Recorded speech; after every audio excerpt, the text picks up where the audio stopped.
Hello and welcome to Star Citizen Sunday with me, Ryan, aka Sifu Messiah. This is a weekly show which covers everything from the world of Star Citizen over the past week. Links can be found in the description for anything we discussed during the show, so let's get on with it. So this week we have the usual two. The Gladius is available for all to fly, plus they released the concept sale for the Vanguard. Okay, so there was 10 more questions for the chairman. Pretty much picked all of them. The first one is, will we be able to repair, clean up, upgrade and possibly change the room modules on the Gold Horizon space stations which we've seen, as they all look pretty much run down? And the answer was, not all are just Gold Horizon. So we see the Gold Horizon space station. There will be more variants, well not variants, but different styles of space stations. Gold Horizon is just one example. And yes, eventually we will have the ability to repair, clean up, etc. And he did say that later on, again down the road, be able to add modules like room modules, like medic bays, crew quarters to the space stations and take them over. He says it's definitely part of the roadmap, but as of the first drop of the PU, it won't be available. So the next question is, how will taxes work in the game? So these are taxes you pay like we pay in real world. And Chris says it'll be simple. There'll be very simple taxes on trade and consumption. You'll pay landing fees on a planet or any landing zone. You'll pay sales tax or VAT. Organizations can also have members taxed like maybe 10% of their earnings or 1,000 UEC per month, etc, etc. But all these taxes, again, they're like the real world. They're supposed to go into the upkeep of each system. So it's not, obviously, it'll be in fiction upkeep. I don't know if the taxes that you pay or if there's more people going to one place. And it did actually say that if more people are going to one place, then it'll become more prosperous. This could be directly involved through taxes paid. You never know. Anyway, the next question is, will CIG be adding natural areas to prominent locations such as arboretums or hydroponic gardens for space stations, or maybe a central park in Terra? Chairman says yes, Terra has some stuff already, and I'll show you a little clip. This isn't actually the sneak peek from 10 for the Chairman, but it's pretty much better than the sneak peek was. Very, very cool. He says there will be bushes, there'll be trees. Artcore is not the place to expect to see gardens. It's all just an industrial world which is all manufactured. There is not really much natural elements to that area, but that is just because that's how it is. But everywhere else, or many other places, will have gardens and etc, like nice locations to visit. Question of that is, will there be mechanics for environmental hazards in the FPS, like hitting canisters of flammable gases? And very cool. Chris says absolutely. They are already in, if you haven't seen it in the FPS yet, there's definitely canisters that can explode if struck properly. And if you hit a pipe, he says also steam will be projected from the pipe, creating a draft which could push objects around. He says that, everything will be physically created so it can push things about, and again, if the steam is hot, then it will potentially hurt you as well. So the question after that is, can you store ore or mined ore in hangars? Yes, hangars can store any goods you want. The Orion, he says, would probably hold more than your hangar would because it's specialized for that reason and it has huge saddlebags. But he did say that all items within the world of Star Citizen are physicalized, so anything can fit if it can fit, basically. So if it's the right size, it'll be able to fit somewhere. Anyway, the next question is, will there be any organic or genetically grown ships like Moya from Farscape or the Lex? And Mr. CR says not right now, but again, long term, yes. They're talking about more interesting alien species and races, which is pretty cool. So we're going to see more than just what we see already. But as he said before, not first thing. So next question, can we ship spoof using electronic signals to give the impression of a different ship? So can you hide what ship you are by giving off a different signal? And Chris says yes. Ships broadcast obviously ID signatures, so you'll be able to mask that in itself so the police and so forth don't know who you are. Also, if you steal a ship, you'll be able to change the ID. I don't think it'll be easy, so bear that in mind. Every ship has its cross section, and you can potentially have a different signature of a different ship, maybe using the example he gave, a freighter, the signature of a freighter, and use it as a trap. So very cool. Lots of new mechanics within that idea anyway. So next question is, how will non-combat ships stay relevant to the modularity stretch goal? Now the question was quite specific and said that this person thought that combat ships were more modular because that's pretty much what we've seen. But if any of you out there are thinking that the modularity system won't work with non-combat ships, think again, because everything, Chris Roberts says, in the ships is an attachment to a port. So your radar, your thruster, your CPU, your fuel, your power plant, your turrets, your weapons, your missiles, your armor, everything requires a power and data, and obviously they put out, say, heat, for example, They're only publishing weapons at the moment because it's relevant to Arena Commander, but bigger ships, even non-combat ships, could maybe, instead of having a huge crew quarters, can swap it out for a science room. So non-combat ships would have at least just as many, if not more, modularity differences to your standard fighter ship. And he did say that the Orion has many containers, each can attach, can detach, and he says there are hundreds, well not hundreds, but there are very, very many of them, tens of containers which can all be swapped out. So I think,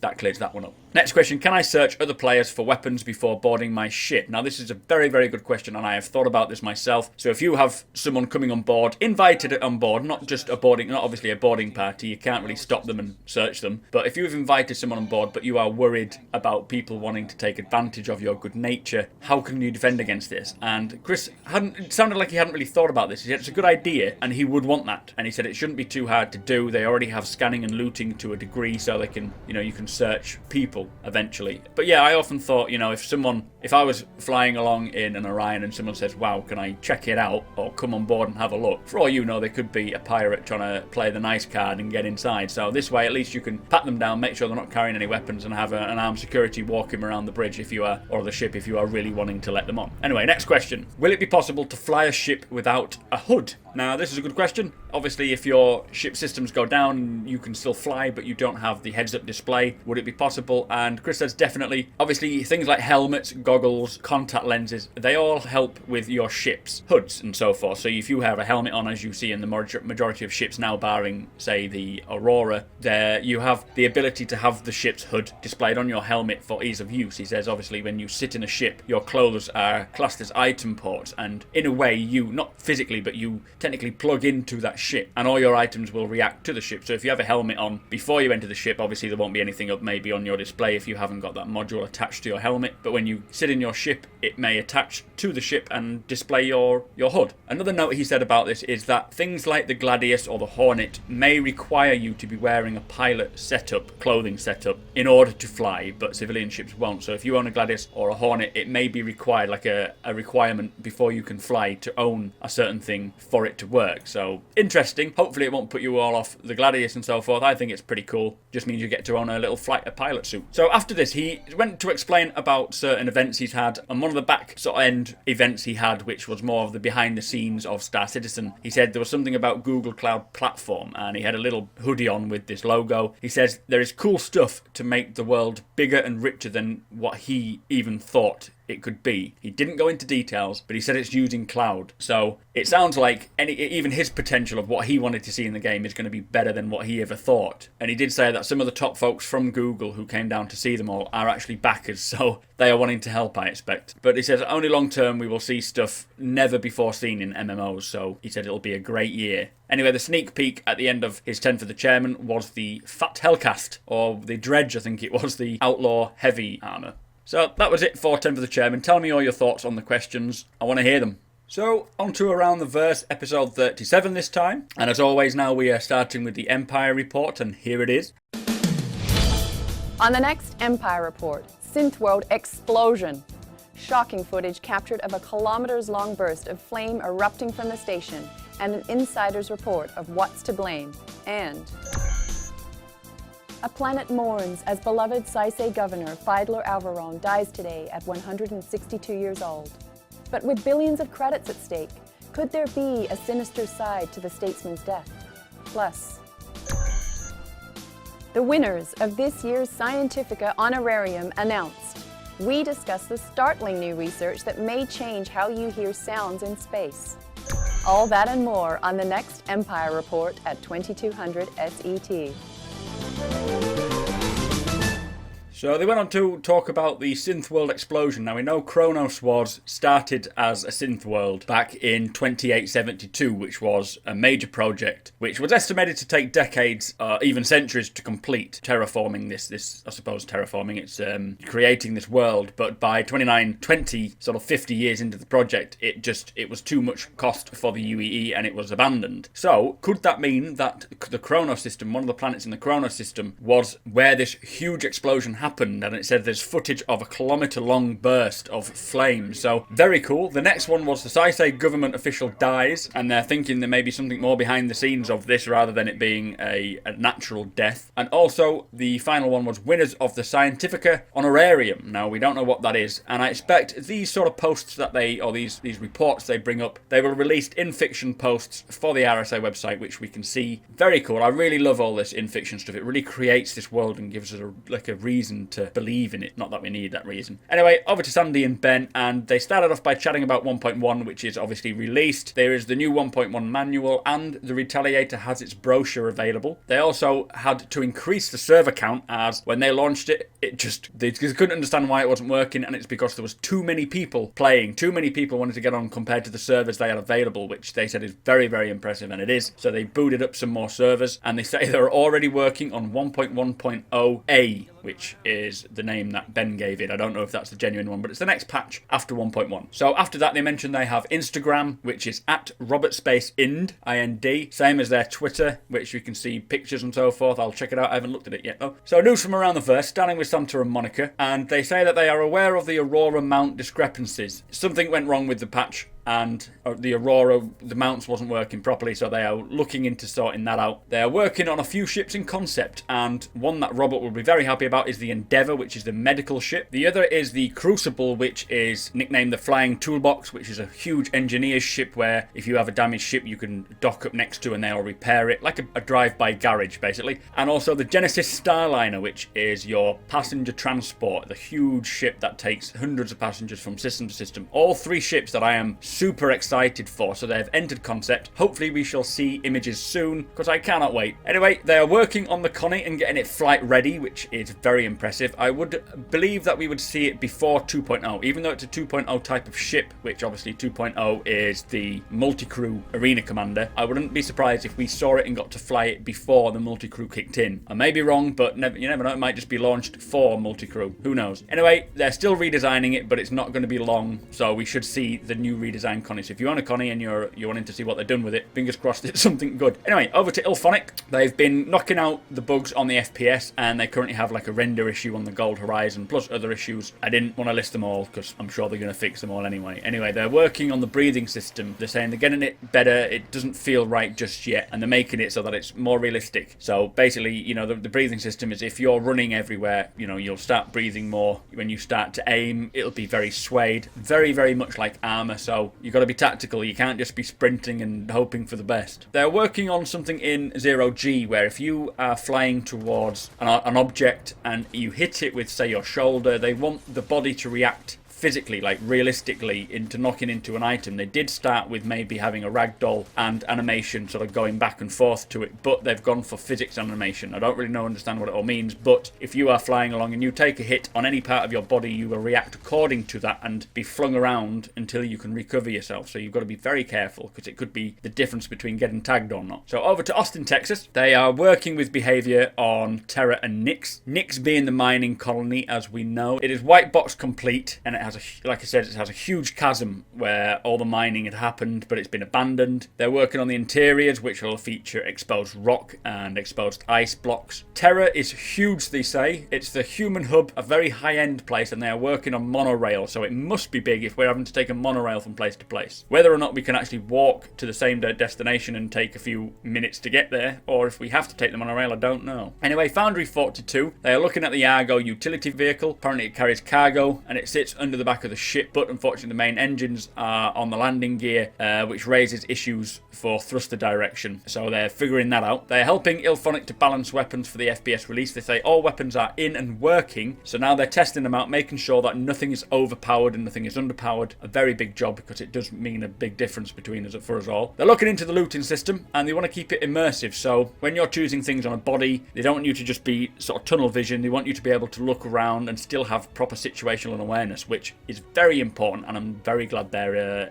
they're including that. So over to Mark for Bug Smashers, and it is a mass bug. So it's a bug to do with the ship's mass size, and it is for some reason doubling the size of the ship's mass, and this is without items attached. So if you are interested in how he solved that mystery, check it out. The most valuable post with Will goes to Walter for his cross chassis upgrade and upgrade thread diagram, which is very useful if you are thinking about it but don't quite understand it, or you may want to do it in the future. Check that out, as it will really help you get to grips with what it all means. And the org of choice is the Grim Reapers, who help anyone in need in the verse, and they hate pirates, so if you are in trouble, get in touch with them. So once we finished with the most valuable post, we had a new sit-in with a couple of the artists who are discussing the Vanguard. Now the Vanguard, and we've got some images of it, finally. Very cool. But anyway, they're getting the manufacturer styles down now, and Aegis is one of the I think we've seen the majority of ships from Aegis, and most of them are all used by military, so they are very specific, very high-end, proper materials. They're not sort of utilitarian like you see like with the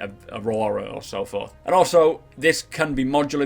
It's definitely modular, but they don't know to what degree. They say you may be able to put in different wings, different cockpits, possibly, but not guaranteed. Anyway, very, very cool. I'm very excited about the Vanguard. So the interview that Ryan Archer hosted was with Jake Ross, who is an associate producer. If you are interested, check out the link to Around the Verse in the description, and there should be a time on their videos. Back to Sandy and Ben, and they say it's a free fly week for the Gladius, starting last Friday. Obviously, we are on Sunday now. So if you are wanting to test out the Gladius, try it out. Again, if you follow me on Twitter, you would know about this already. At SuperMacBrother if you're interested. No S on the end. And also, the Vanguard concept sale has happened. Now, you will probably already know about this with it being Sunday, but it is out there ready for people to buy. It'll most likely have LTI. You'll get a poster for your hanger and all the usual stuff we get for concept sales. Awesome stuff. Take a look at it. So anyway, Gamescom and CitizenCon details are coming soon. I am so looking forward to it. I'm hoping to get to Gamescom, which is I think in Germany, but it's very, very unlikely that I will. But CitizenCon, I am hounding the internet or the website, CIG's website, to try and get a ticket, as I super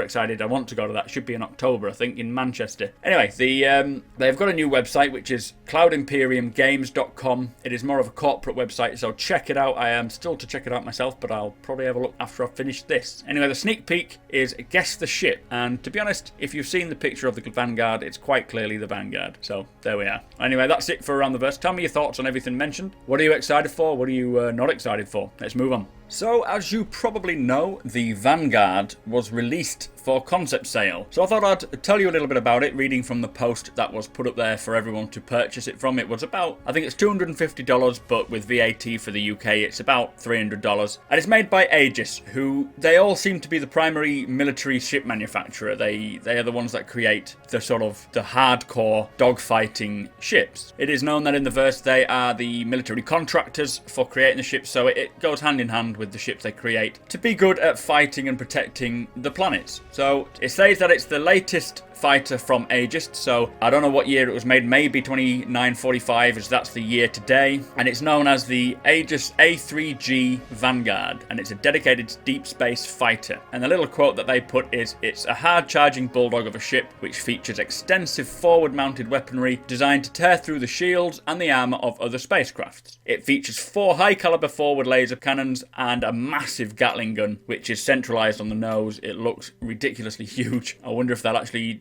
decrease that, because I've heard a lot of people saying it looks a bit overpowered. Anyway, it's multiple jump capable, which allows them to form the forefront of the military, of any military expedition. So it's been said that the Vanguard is less manoeuvrable than the Hornet and the Gladius, but it has an extended range, whereas the Hornet, the Gladius, and all the other fighter ships would actually have to land to refuel and then take off again, whereas the Vanguard can keep going because it's got extended fuel tanks. But it also has a better armour and more durability, so it is able to take a big punch. It has many hard points, an increased space for onboard computer systems, including an improved radar and even an electronic warfare suite, which is pretty cool. We've heard about the electronic warfare. They haven't gone into details about what it involves, but I'm sure it'll be very exciting, so you can actually use it from the Vanguard. So its role is a long-range jump scout with extended duration patrol, reconnaissance, or when equipped with torpedoes as a fighter bomber. But not only that, it has the capabilities to become a command and control ship or even a bomber interceptor, and I quote, "in the right hands, a fighter killer." So it has a very vast array of different roles it can play. Very useful if you've got a mining operation, or maybe if you're an escort service, not in the sexual way. But it also mentions that with its extensive range, it allows for missions which could take days, even weeks, it says, as there are sleeping berths and reclamation facilities. It sounds like a pretty decent ship. It's a two-man ship, so two of you would head off together, all cozy in this big old ship, and you would pack the first punch when you get into the other side, well, to the enemy lines. It really does sound like a tough little bugger, doesn't it?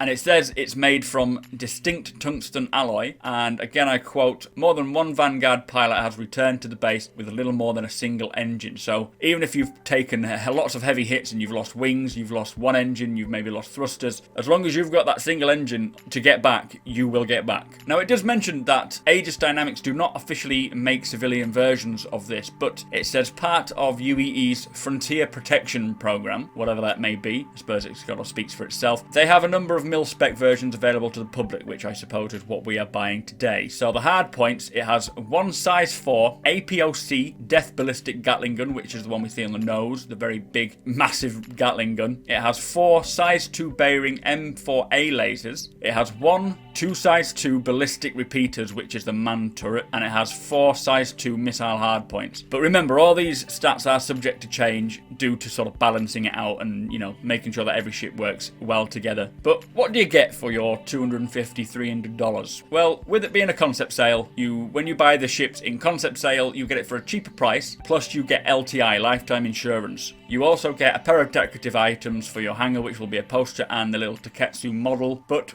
when you buy it as a hangar-ready item, the price will change and you will not have LTI. It'll most likely be 2, 3, maybe 6 months insurance. So if you are desperately wanting one of these, it's best to pick one up now because they will be more expensive later on down the road. Anyway, I want to know what your thoughts are on the Vanguard. I didn't like it at first when I first heard about it, but now that I've seen it and I've seen what it's capable of, I'm actually really interested in it. Again, I don't really look towards being a fighter or a PvP guy, but I know it'll happen, and to be honest, if I'm in a mining operation, it would be nice to have one of these just patrolling the asteroid field or the area that you're mining in, so that you've got full protection. And knowing that one of those bad boys are up there, I would feel quite comfortable mining away without even taking a care to the world. Anyway, as I say, tell me your thoughts on it. Have you got one? Do you want one? Tell me what you think it'll be good at. So also this week there was a Mustang work in progress post which featured 27 detailed pictures showing us how the Mustang range came to be. Definitely worth taking a look, especially if you're a Mustang owner. This week's Meet the Devs brought us Dennis Daniel, who is the IT manager. If you want to know what he says, check him out. There was a new data cache post, which gives us an insight into what we might expect from the Nick system. A very, very cool in-fiction post. Definitely worth a read. There was also the second episode of The Wonderful World of Star Citizen, which is a new series brought to us by Disco Lando, highlighting much of the community content out there. If you want to see other community posts, YouTubers, websites, check it out. It's definitely worth checking out if you are really into all your community work. The fan spotlight this week was done a little differently, as there was a post in the forums asking people to send in anything FPS, and we saw things like poems, short stories, even concept art for fan weapons. And as of Friday, the Gladius was unlocked for all to fly. I highly suggest giving it a go. It is always worth getting as much experience with different ships. It's like driving cars. You need to test out different cars so you have a vast experience rather than sticking to one. Give it a go and see what you think. Plus, it's very useful for racking up the rental equipment credits. If you're like me and you only own an Aurora and a Mustang, taking a Gladius into the battle arena is a lot easier, I can tell you.